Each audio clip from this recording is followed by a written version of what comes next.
Solteirice, uma dádiva divina. A solteirice, assim como o casamento, é um presente de Deus. No texto de 1 Coríntios, capítulo 7 e versículo 7, Paulo deixa explícito o termo dom não como uma função ou situação. A palavra grega para esse termo é charisma, trazendo o sentido do dom de Deus concedido gratuitamente aos pecadores.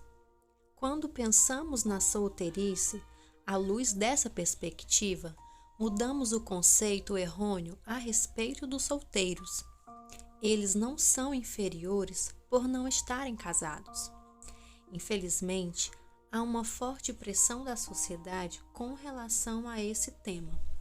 Chegar aos 30 sem um cônjuge é realmente desafiador mediante aos padrões que o sistema impõe.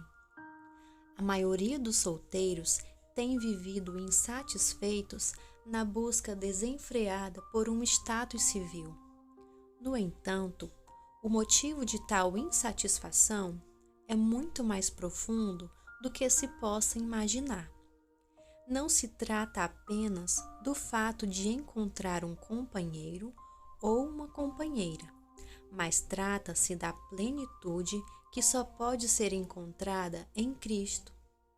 A insatisfação é fruto de um coração ingrato que não aprendeu a reconhecer a bondade e soberania de Deus.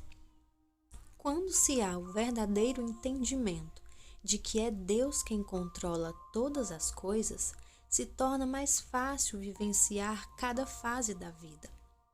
O tempo da solteirice é uma oportunidade de conhecer e servir ao Criador, revelando a sua glória, assim como no casamento. Primeira carta aos Coríntios, capítulo 7, versículos do 32 ao 34.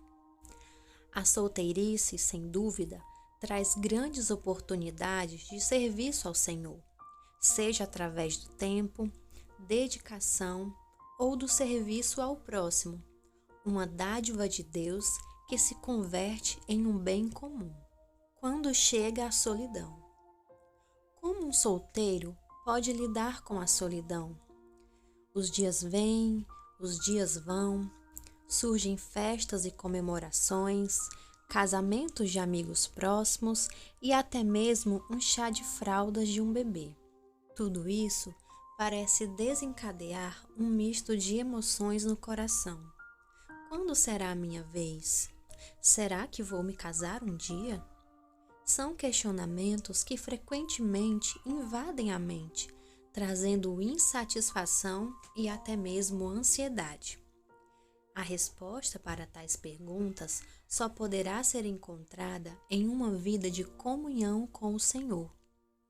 O conhecimento de Deus nos leva a um estágio de satisfação plena, e essa plenitude está atrelada à nossa identidade.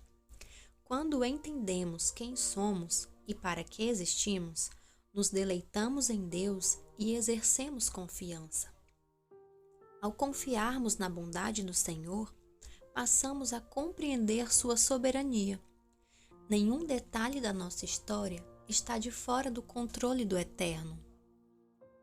A Bíblia ainda nos esclarece que o propósito de Deus para o ser humano, desde a criação, sempre foi a adoração.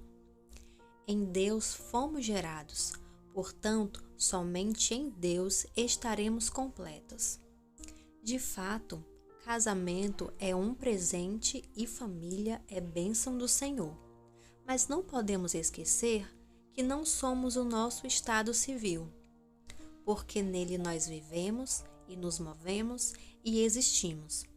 Como diz um dos próprios poetas de vocês, nós também somos descendência dele. Atos capítulo 17 e versículo 28.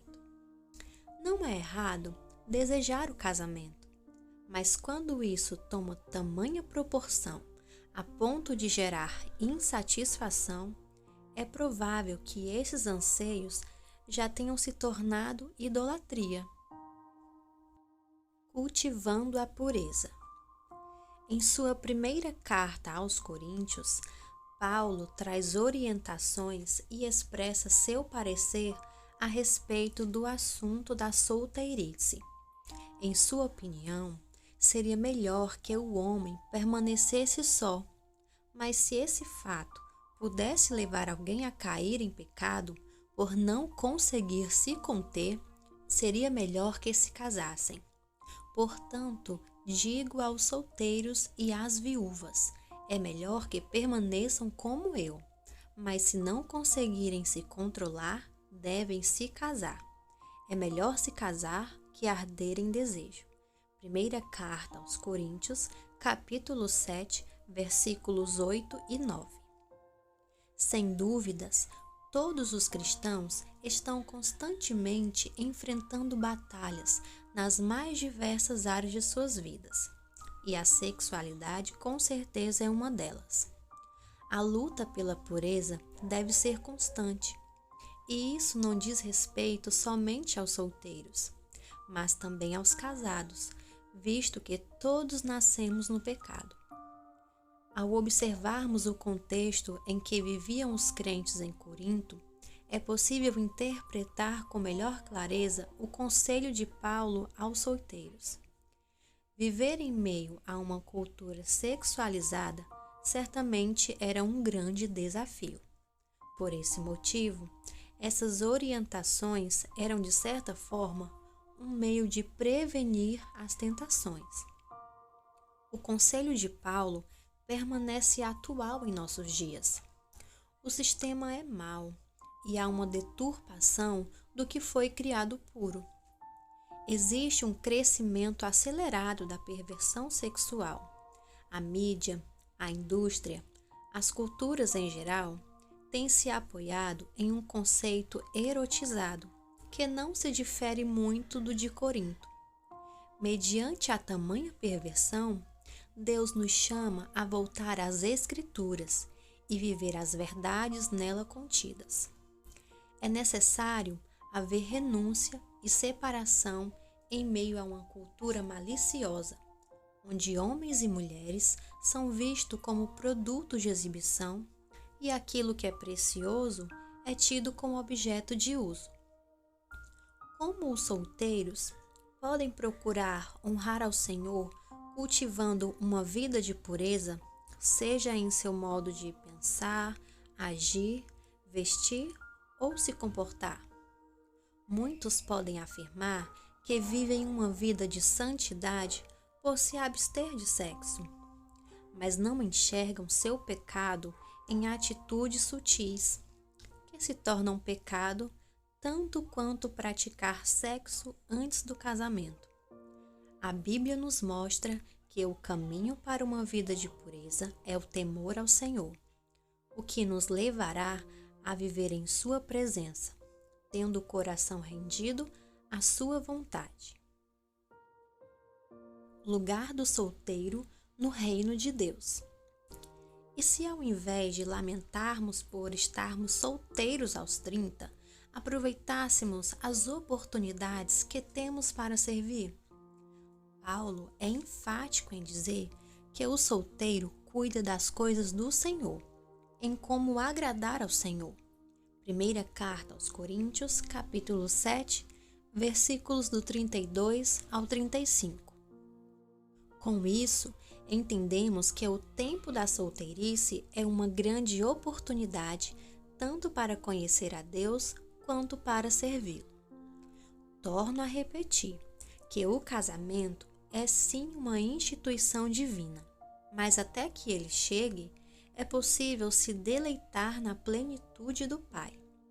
A firmeza da comunhão com o Senhor começa com uma vida devotada a Ele. A prática da oração e o estudo das Escrituras são a chave para o contentamento.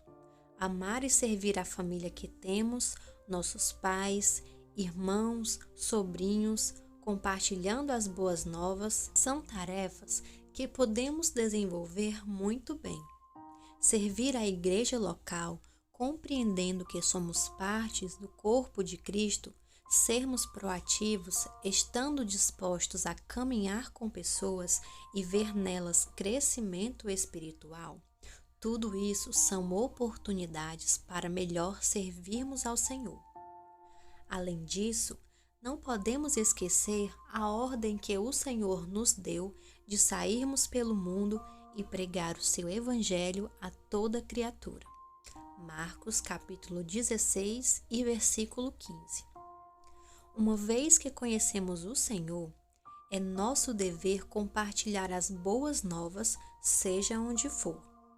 Talvez, assim como eu, Deus possa te chamar para uma tarefa missionária específica, sair de sua terra, deixar seus familiares e ir a lugares distantes. Mas pode ser que o seu campo missionário seja o seu trabalho, faculdade ou até mesmo a sua família. Independente do que seja, sirva com todo o seu coração, para que assim Cristo seja visto em sua vida.